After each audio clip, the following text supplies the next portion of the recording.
I'm Charlie Melcher, founder and director of the Future of Storytelling. Welcome back to the FoST podcast. It is my great honor to have on today's episode the former Vice President of the United States, Al Gore.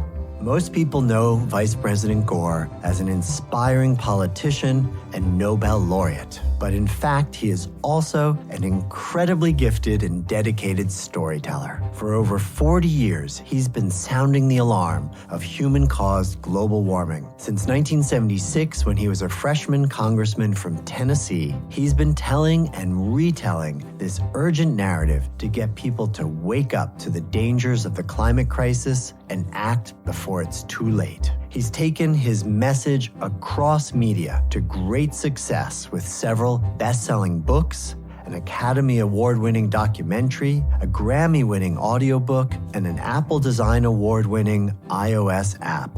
I feel fortunate to have worked closely with him on several of these projects, including the companion to the documentary, An Inconvenient Truth, and the app, Our Choice. Coming off that incredible string of successes, Vice President Gore launched the Climate Reality Project and traveled around the globe to train tens of thousands of activists on how to use climate science and the emotional power of compelling stories to raise awareness and inspire action. I'm awed by his unwavering commitment and his ability to constantly update his methods and venture into new forms of media. I invited him on the show today to learn from his years of experience and experimentation as a master storyteller. But before we get started, I'd like to take a brief moment to acknowledge our generous sponsor for this episode, the Robert Wood Johnson Foundation. The Robert Wood Johnson Foundation is working alongside others to build a national culture of health that provides everyone in America a fair and just opportunity for health and well-being. To help us all imagine what that could look like, we recently collaborated with the foundation on Take Us to a Better Place, a collection of short stories from some of today's most gifted fiction writers. It's an extremely powerful read, and as we find ourselves in the middle of a pandemic, also a timely one. I highly encourage you to check it out by visiting rwjf.org/fiction, where you can download a free ebook copy or audio version. And now, my conversation with Vice President Al Gore.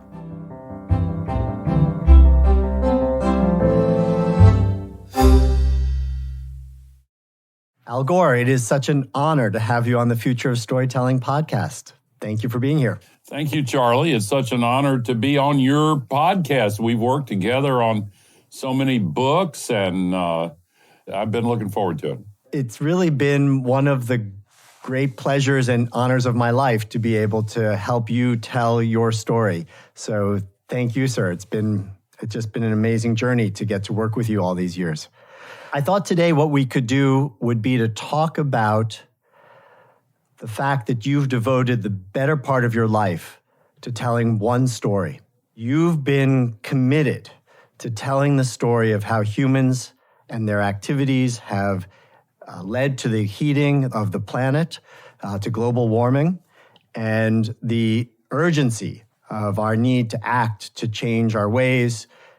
You've been telling that story for a long time, and I'm hoping you would be willing to share with us some of the learnings you've had from being someone who's told one story over and over for so many years in so many different ways.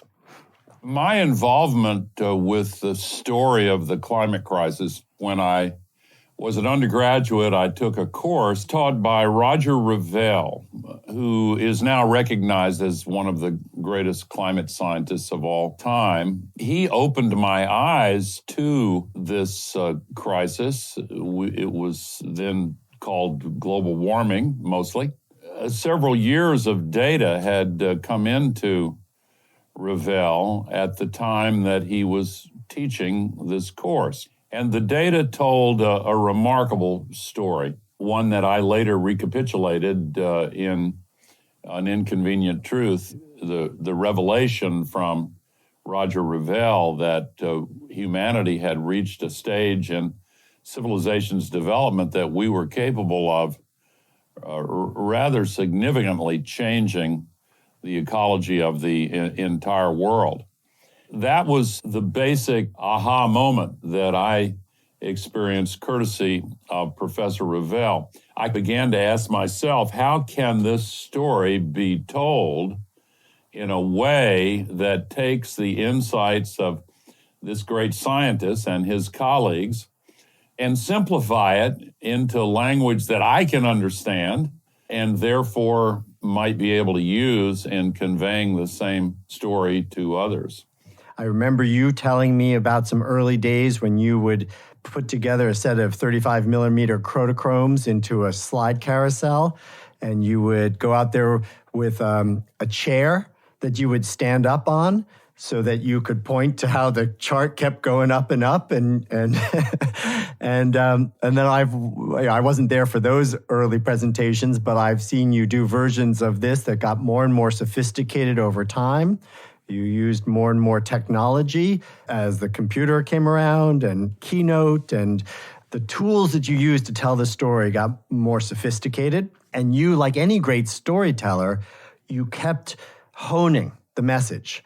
You would hear the what worked with the audience, and you would adapt. You would get new information. You would add it in. I'm just interested to hear you talk about that process of continually honing and upgrading that story, both for its content message and for the form that you use. I ran for president at the young age of 38. I was 40 by the time I had to leave the race. I ran largely to try to introduce that issue into the political dialogue. But after that campaign was over, one of my children on April 3rd, 1988, had a very serious accident. And while I was spending a solid month in Johns Hopkins University in the intensive care unit with my child, it was quite a powerful emotional experience for me. And I remember taking my schedule out for the weeks following and looking at all of these events and obligations that had seemed to be very important and very significant when they went on the schedule, and they just blew away as light as feathers. And same with the issues that I was obsessed with at the time, except for the climate. I began writing my first book, Earth in the Balance, in that hospital. And I began using props to try to illustrate the shocking increase in CO2. I mean, you basically use every kind of technology that's available to you. And by the way, almost always you figure out how to use it to its best advantage. I mean, I just think about the app that you and I did together with the Our Choice app, and that won Apple's award for Best Designed App of the Year. What's your experience being able to tell this story over so many different forms? Is it additive? Is there one that you have found to be really the most impactful in terms of changing people's hearts and minds and motivating people to action? Where are you in terms of choice of media? Well, I have to pause for a moment on the app that you suggested, and you found these two brilliant young guys who put it together. And the one thing that just blew me away was when in the chapter on wind, when the windmill came up, you could blow on the iPhone, and they had programmed the microphone to pick up that sound, and the windmill's blades would turn according to how fast you were blowing on it. I just thought that was really very cool. But to your question is, which of the media has the biggest impact? Honestly, there are those who say that big screen movies and a scene in a communal setting in a theater is still perhaps the queen of media. I don't know if that's true anymore, but there's something particularly powerful about a movie. And it creates its own energy field because there is so much commentary about movies and previews and word of mouth. And in my impression, a movie that hits big has a huge impact. When you have both a book and a movie simultaneously of the same title on the same topic, that more than doubles the impact of the message. I think that's my impression. Well, certainly we've had that experience with An Inconvenient Truth. That was a very special moment to be part of that and to see the worldwide impact that film and that book had at that moment. I think I've had some success in getting the message out there, but it has not yet reached enough people. I do think that the world is right now crossing the fabled political tipping point. I really do. We still have so far to go. The crisis is such an unbelievable magnitude. The stakes are just unimaginably high. The solutions are available, but they're not easy. They will be good for us. They will improve the quality of life for everyone on Earth in multiple ways, not only by saving our future, but by improving the quality of life across the board. But the inertia of the existing legacy systems and patterns is so strong, so difficult to displace. The biggest part of this journey is just ahead of us. I was going to ask, certainly there are those who've been incredibly inspired by your message and the stories that you've told, and there are those who've really resisted them. And I wondered if you would talk a little bit as to why you think sometimes it doesn't get through, and why people resist it, and how you have tried to address that or overcome that resistance. Well, first of all, it's a complex story. All of us have a natural resistance to giving over our opinions to someone who has a story that's very complex if we're not prepared to take the time to really get into it and to suspend disbelief. And secondly, it is a story that is global in its scope, and that is a barrier as well. There has also been a very highly organized and lavishly funded campaign by legacy businesses that see the acceptance of this message as a threat to their business models. There have been Pulitzer Prize winning books written about the history of their disinformation campaign. Billions of dollars have been spent in an effort to intentionally confuse people, to promulgate rank falsehoods, and to do it in such a sophisticated way that many are not aware of the fact that they're being deluged with these falsehoods. Some are just rooted in human nature. Others are rooted in commercial and financial interests and unethical decisions to promote lies as part of the business plan. You're somebody who clearly enjoys learning the science, and you're someone who I've watched you just get excited to kind of geek out with a group of scientists and really get turned on by that. And a lot of people just glaze over, right? They have no appetite for that level of detail or information. Have you found that the science is helpful in conveying the story? Does it get in the way? Do you have to get people connected on an emotional level in order to get their attention and really get the point across? Yeah, for sure. You have to communicate on an emotional level. Wherever possible, it helps to connect the climate issue to other concerns people have about their health, for example, about their kids, the fate of places they deeply love. I mean, all the advances in neuroscience confirm what wise men and women have long tried to teach me, and that is that people make up their minds largely with their emotions, and then sometimes the logic and rationale comes later and fits what the emotions drive people toward. No question about it.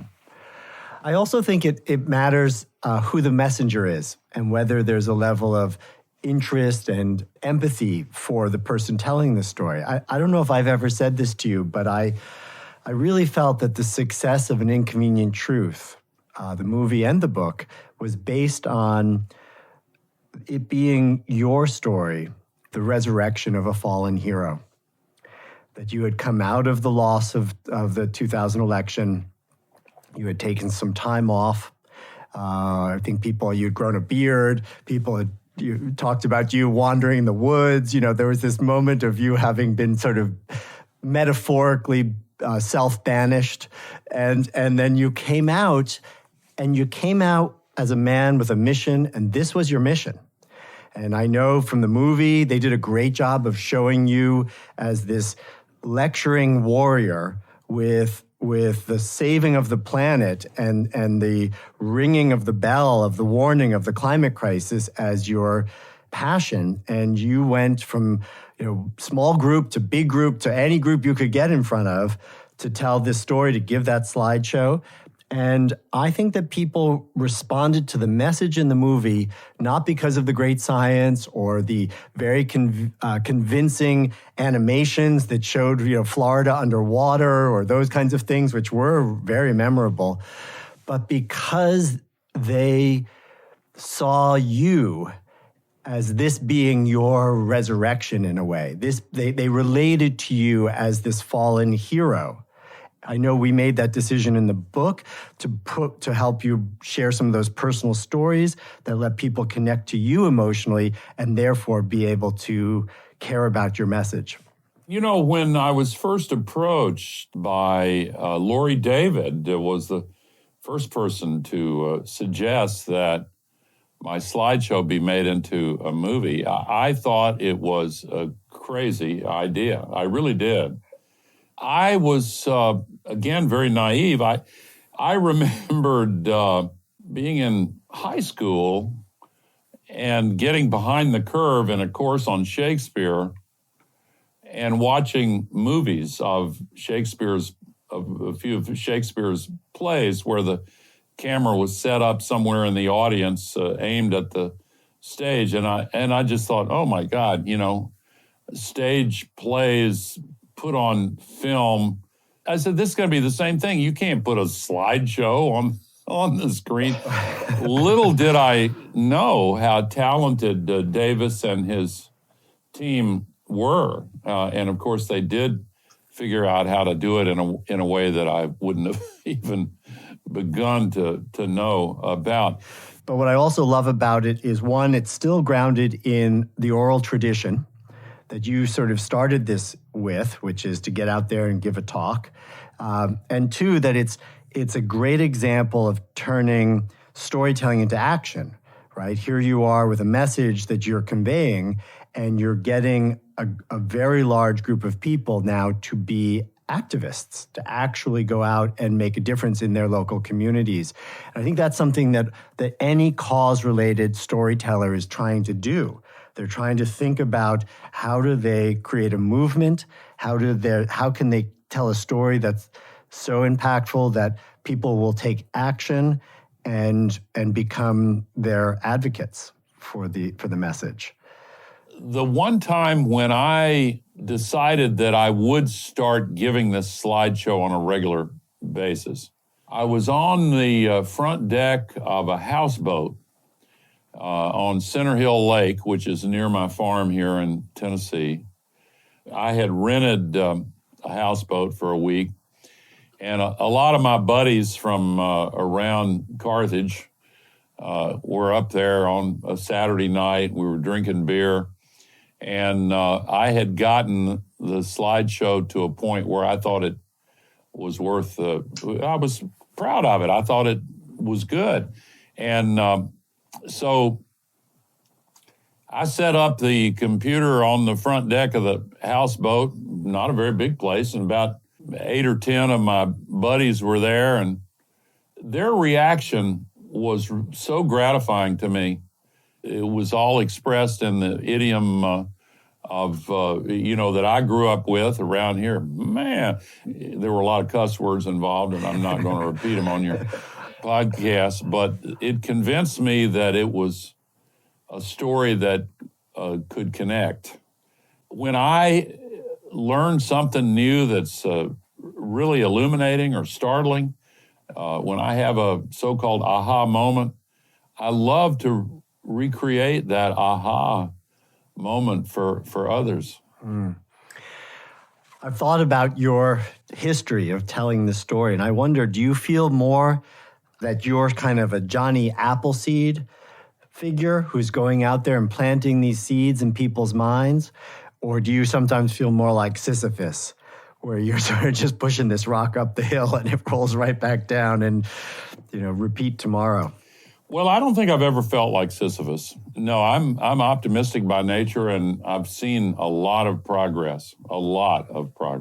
I feel like we're running out of time, and I feel like the stakes are so high, it would certainly be understandable if some people get into it for the first time and throw up their hands and say, oh my God, we're not going to be able to do what needs to be done. I'm convinced that we can. The crisis, as of now, is still getting worse faster than we're deploying solutions for it. But we've been gaining momentum. What gives you the most hope? Well, the fact that young people in the Greta Thunberg generation are now so vocal and passionate.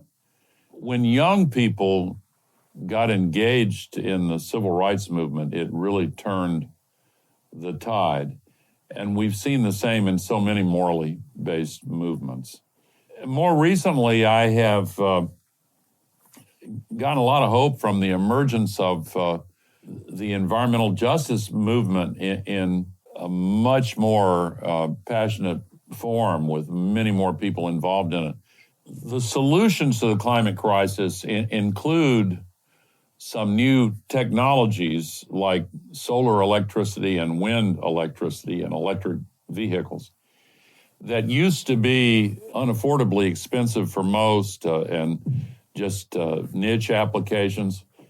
It's hard to describe how much hope I get from the fact that these solutions now are coming down in cost so rapidly. It's almost like what happened with computer chips. Last year, worldwide, if you look at all of the new electricity generating capacity installed worldwide, 90% of it was solar and wind. Going forward, the International Energy Agency says 95% is going to be solar and wind. And it gets cheaper still, to the point where fully depreciated coal and gas plants that have 20, 30 years of useful lifetime remaining still can't compete. And so they're shutting down existing plants now and replacing them with brand new wind and solar. And the same thing is happening with electric vehicles. When I wrote my first book, Earth in the Balance, one of my proposals was to phase out the internal combustion engine over a 25-year period. That book was published in January of 1992. So we are 4 years past when we would have been free of internal combustion engines, but it'll take a little more time. Any new big initiatives that you could share that you're working on in terms of helping to tell this story? Well, yes. I'm very excited about a new coalition that I helped to put together called Climate Trace. TRACE stands for Tracking Real-Time Atmospheric Carbon Emissions. And this is a coalition of tech companies specializing in artificial intelligence and machine learning, NGOs that track different parts of the crisis. Artificial intelligence is its own technology revolution. It is going to be as consequential as any technology revolution we have ever seen, maybe more so. In any case, we are hard at work, and in June we will present the world's first complete inventory of the source and amounts of global warming pollution from every significant source on the entire planet. The creation of radical transparency with the ability to tell the world where this pollution is coming from, it will change a lot. I think just speaking with you, Al, it reminds me of that wonderful quote about never underestimate the power of a small group of committed people to change the world. In fact, it's the only thing that ever has.